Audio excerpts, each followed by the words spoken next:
میری والدہ غریب گھرانے سے تھیں اور دادی کے رشتہ دار تھیں، جبکہ ابو کھاتے پیتے خوشحال خاندان سے تھے۔ وہ غصے کے تیز تھے، شاید والدہ شروع دن سے ان کو پسند نہ آئی تھی، تبھی بات بات پر غصہ کرتے تھے۔ اس رویے کو امی نے 2 سال تک برداشت کیا، کبھی میکے نہ گئی اور نہ کسی سے شکایت کی، پر کب تک برداشت کرتی۔ ایک دن جانے کس بات کا ابو نے بات کا بتنگڑ بنا دیا۔ دادی سمجھاتی رہ گئی، وہ بیوی پر برسنے لگے اور پھر ہاتھ اٹھا دیا۔ خدا کی کرنی، اس دم اچانک نانا جان ہمارے گھر آ گئے۔ انہوں نے بیٹی کو اپنی آنکھوں سے پٹتے دیکھ لیا، صبر کا یار نہ رہا، بیٹی کا ہاتھ پکڑا اور اپنے ساتھ لے گئے۔ ان دنوں میں صرف 6 ماہ کی تھی۔ دودھ پیتی بچی کو ابو نے جانے نہ دیا تو نانا امی کو لے کر چلے گئے۔ 15 دن بغیر ماں کا دودھ پیے گزر گئے۔ گائے کا دودھ دیا جانے لگا، مگر میرے معدے نے اسے قبول نہ کیا اور میں بیمار پڑ گئی۔ جب اس حال سے دیکھتے دیکھتے قریب المرگ ہو گئی تو دادی نے بیٹے کو مجبور کیا کہ تمہیں خدا کا واسطہ ہے جا کر اپنی بیوی کو لے آؤ، ورنہ یہ معصوم بچی اسی طرح بلک بلک کر مر جائے گی۔ آخر باپ کا دل پسیجا، میری حالت دیکھ کر اپنی انا کی بساط لپیٹ لی اور روٹھی بیوی کو منانے کے لیے سسرال چلے گئے۔ وہاں نانا نے کچھ شرائط رکھ دیں کہ پہلے ہماری نواسی کو لے آؤ اور ہمارے حوالے کرو، بچی کا ہم خود علاج کرائیں گے، جب وہ تندرست ہو جائے گی تو حاجرہ اور حسنہ کو پہنچا دیں گے۔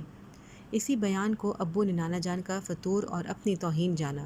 انہوں نے براہ راست بیوی کو مخاطب کیا کہ تم نے میرے ساتھ چلنا ہے تو بغیر کسی شرط کے ابھی اور اسی وقت چلو، تمہاری لڑکی بیمار ہے، ایسا نہ ہو کہ مر جائے، بعد میں تمہیں پچھتاوا ہوگا۔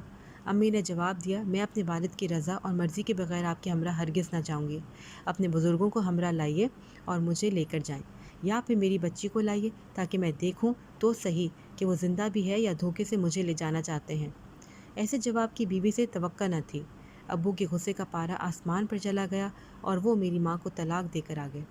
گھر واپس آئے تو میں نڈھال تھی اور آخری سانسیں لے رہی تھی۔ تب تائی نے رحم کھایا اور مجھے اپنا دودھ پلایا۔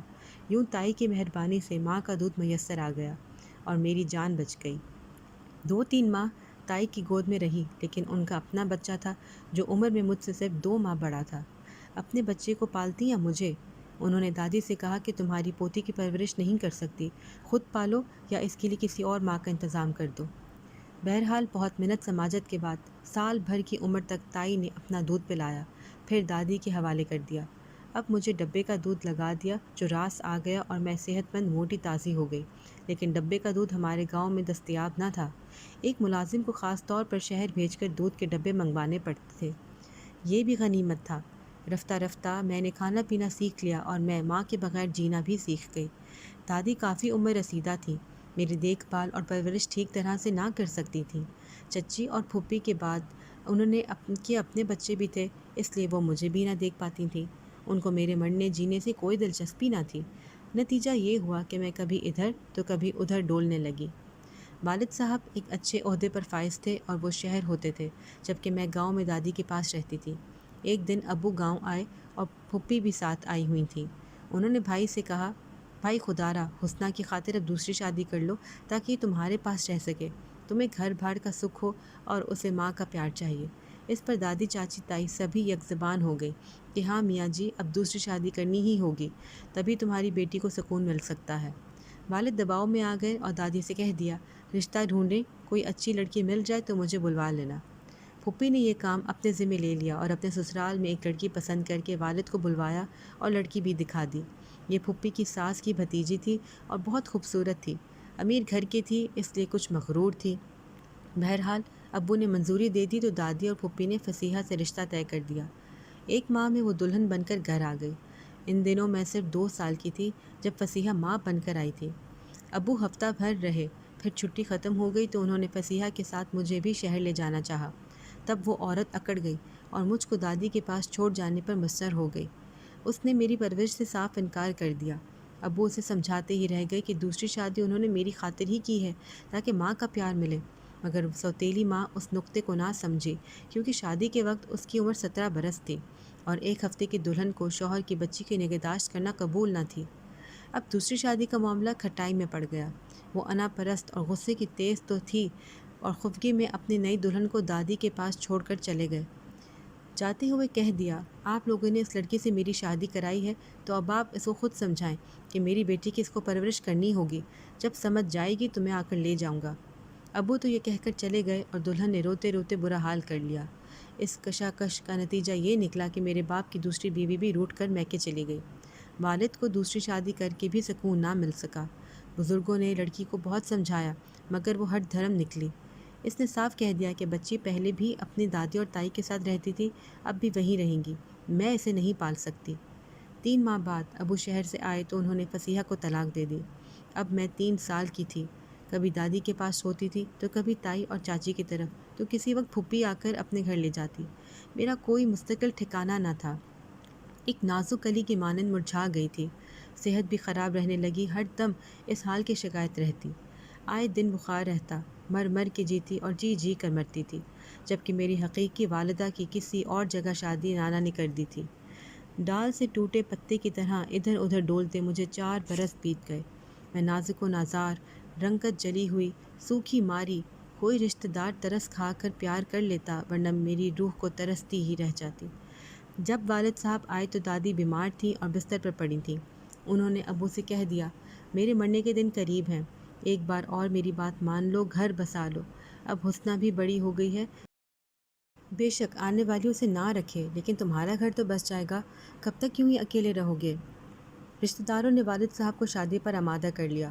سبھی نے سوچ لیا تھا کہ تیسری بار گھر بس رہا ہے تو حسنہ کا بوجھ سوتیلی ماں پر نہ ڈالیں گے، اسے اپنے پاس ہی رکھیں گے، کم از کم میاں جی تو گھر سے بسا لیں گے اپنا۔ گھر بس گیا، تیسری عورت بیوی بن کر ابو کی زندگی میں آ گئی۔ یہ ٹیچر تھی اور گاؤں کی گرلز اسکول میں پڑھاتی تھیں۔ وہ ایک پڑھے لکھے آدمی کی بیٹی تھیں جو خود بوائز اسکول کا ہیڈ ماسٹر تھا۔ نورین امی نئی دلہن بن کر ہمارے گھر آئیں تو میں بھی بڑے شوق سے ان کے پاس گئی۔ وہ قبول صورت تھیں مگر نوخیز لڑکی نہ تھیں۔ وہ 30 برس کی تھیں۔ دادی نے میرا نورین سے تعارف کروایا، اس نے مسکرا کر استقبال کیا اور پھر گلے لگا لیا۔ سبھی اسے حیرت سے دیکھ رہے تھے۔ نورین اچھے دل کی عورت نکلی، اس نے میرا دکھ میری ویران آنکھوں سے پڑھ لیا۔ تبھی اس کا دل موم ہوا اور والد صاحب سے کہا وہ ابھی ان کے ہمراہ نہیں جائے گی، کچھ دیر میرے ساتھ رہنا چاہتی ہے۔ والد چلے گئے۔ نورین دادی اور تائی کے مہمان بن کر ہمارے ساتھ رہنے لگی۔ ان دنوں اس نے جو میرا حال دیکھا تو پریشان ہوگی۔ میں ڈال سے ٹوٹے پتوں کی طرح قدموں میں پڑی تھی، ہر ایک مجھ سے لاپرواہ، مگر میں ہر ایک کی پرواہ کرنے پہ مجبور تھی۔ نورین امی نے فیصلہ کر لیا کہ وہ مجھے اپنے ساتھ لے کر جائیں گی۔ 1 ماہ بعد ابو آ گئے۔ وہ نئی شریک حیات کو ساتھ لے جانے آئے تھے، لیکن مجھے ہمراہ کے جانے کی بات نہ کی کہ اس امر پر پہلے ہی ایک تلخ تجربہ ہو چکا تھا۔ مجھے نورین امی کے جانے سے دکھ ہو رہا تھا۔ مختصر عرصے میں انہوں نے میرا بہت خیال رکھا تھا، پیار دیا، رات کو اپنے کمرے میں سلاتی، پھر کیوں نہ مجھے ان کے جانے کا دکھ ہوتا۔ جب جانے لگیں تو گلے ملی، میں نے رونا شروع کر دیا تو ابو یہ دیکھ کر پریشان ہو گئے۔ ابو نے پوچھا کیا تم بھی چلو گی؟ میں نے نورین امی کی طرف ملتجی نظروں سے دیکھا تو انہوں نے کہا ہاں یہ بھی چلے گی۔ کیوں امی جان؟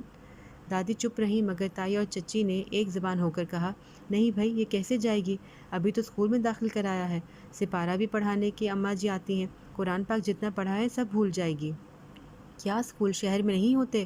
اور سپارہ میں خود بھی پڑھا سکتی ہوں، کیوں حسنہ پڑھو گی نا؟ ایسی توجہ بھلا کب نصیب ہوتی ہے؟ میں نے فوراً سر ہلا دیا کہ ہاں پڑھوں گی۔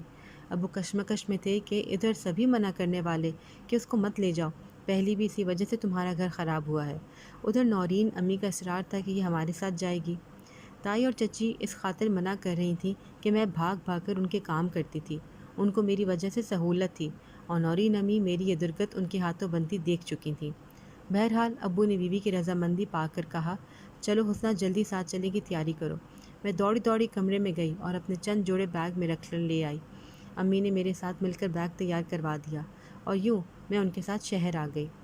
یہاں آ کر پتہ چلا کہ ماں کیا ہوتی ہے اور ماں کا پیار کیسا ہوتا ہے۔ یہ عورت نہ تھی، ایک مہربان نیک فرشتہ تھی جس نے میری ترستی بلکتی اور سلگتی روح کو اپنی شفقت بھری باہوں میں بھر لیا تھا۔ میں ایک طرح سے جہنم سے نکل کر جنت میں آ گئی تھی۔ زندگی میں پہلی بار سکون ملا۔ ان دنوں میں میری صحت قابل رشک حد تک اچھی ہو گئی۔